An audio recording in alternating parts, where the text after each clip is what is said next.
This is Ahval Online, meeting point of accurate news and free comment on the current affairs of Turkey. Welcome to our podcast series. And Erdoğan certainly sees this as a fine, very to be or not to be kind of advance. He will either come out winning on this one strongly or not. So this is like a very, very determined drive. The Qatar is franchising some sort of military power to Turkey to advance joint ideals on the Libyan theater. But I think we are still observing the involved actors to still position themselves. They are still positioning themselves, I think, not clearly having completed their positioning. What we see for example, in the skirmishes and battles or whatever it was around Al-Watiya, bombardments, possibly by either Egyptian or French-backed forces to Al-Watiya Air Force. I think it's the first. I think it's Egyptians because of the post-mortem analysis shows so. This is also showing how far these complications can go. And also regarding, I think Cengiz painted a very clear picture about where a European Union stands with France, with all these different actors. But I think Russia is still checking the pulse and moving in, and clearly quite determined that not to let go of Sirte or Jufra as the Egyptians are, very determined. But I think one unknown in this one is where the United States stands.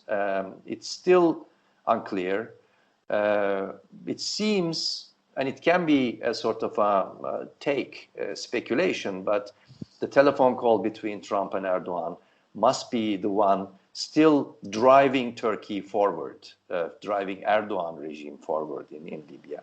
This one-to-man and tete-a-tete conversation is the incentive, as we can analyze, rather than institutional backing of any U.S. institution. So I think this is where we are. I think as long as Trump in the White House, this one-to-one relationship is going to go on. There is no way Erdoğan would give up, or Trump appears to be giving up. But as you suggested, if there's a change in November, that means that Turkey in this power struggle against almost all Western powers, as well as the regional powers, there's only one power, the United States, appears to be undecided on this, and this gives Turkey the green light. But I'd like to follow up with this question to Cengiz Aktar. November is coming up now. It's less than 4 months. And what do you see when you are looking at from the region, from Turkey, especially Turkish relationship? The polls are showing the Biden is leading by big margin. What would be the consequences in terms of a possible power, changing the power in the United States? What could President Erdoğan do if he sees a democratic president in Washington? Not much really, and I think what may happen if Biden wins and takes over, he will come first of all with a team, a very strong Democrat team, by the way, and I don't think that these private phone conversations with Ankara will continue like before.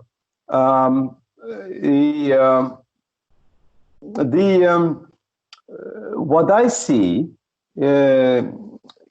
is that with or without Trump, And with or without the United States, all these military fronts that Turkey has,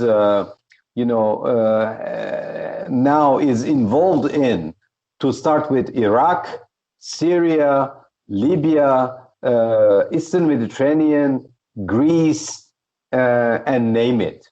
I mean, all these fronts, all these theaters of operations are unsustainable. They are unsustainable financially speaking. They are unsustainable militarily speaking. They are unsustainable diplomatically speaking. And they are unsustainable human resources wise. So I think we are approaching, I have the feeling that we are approaching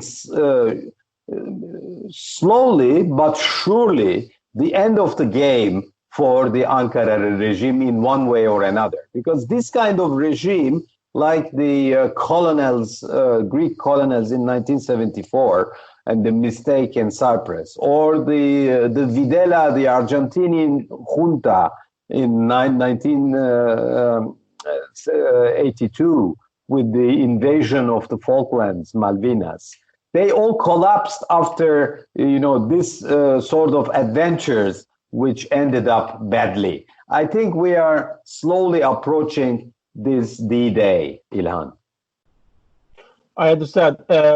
When we are listening President Erdoğan, it surely seems like Turkey is about to take over the regional leadership. It has been a while.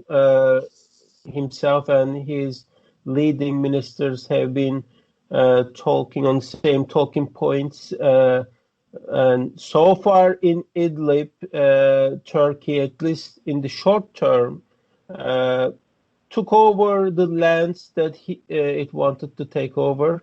Now it's clashing in Idlib. Now that it expanded northern Iraq, so many war theaters at the same time. My final question, by the way, Yavuz Baydar line dropped.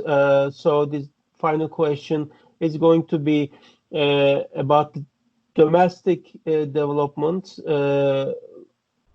Today, 3 a.m. in the morning, Monday morning, it appeared the Turkish parliament passed the law which will break up the bar associations.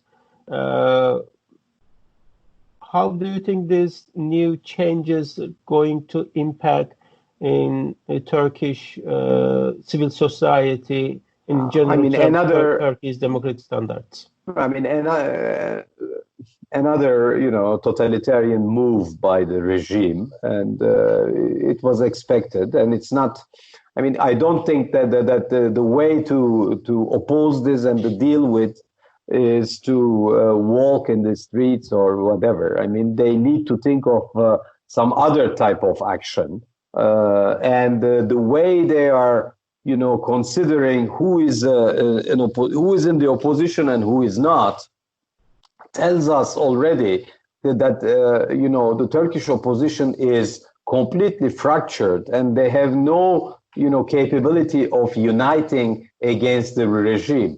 I will just give you one example. The the co-chair of the HDP party, the opposition pro-Kurdish HDP party, went to greet the walking lawyers and protesting lawyers. Some of them didn't dare even to say hello to him, because he's not Kurdish himself, but he represents the Kurdish opposition in the country. So I think I'm not expecting anything in terms of unsustainability from the Turkish domestic politics. I would like to add one very important final point. Sure.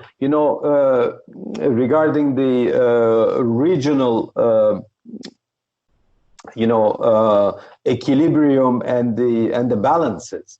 There is one of the golden rules of the Middle East, in terms of international relations and diplomacy, is to remind all these adventurer countries that when you are at odds with two major players in the Middle East, I'm not talking about Russia, United States, and Europe, etc., but local stakeholders, among the local stakeholders, if you antagonize two countries, namely Egypt and Saudi Arabia, you cannot go far. And this is exactly the case of Ankara. Okay, on that note, thank you so much for coming on today. And we have very much appreciated your very important insights on EU and different theaters in the region involving Turkey as well as domestically. And hope to talk to you soon again.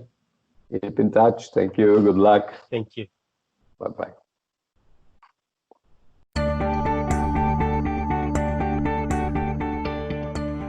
You can follow Ahval News Online podcast series through Apple Podcasts, Spotify, YouTube, Google Podcasts, SoundCloud, and Spreaker.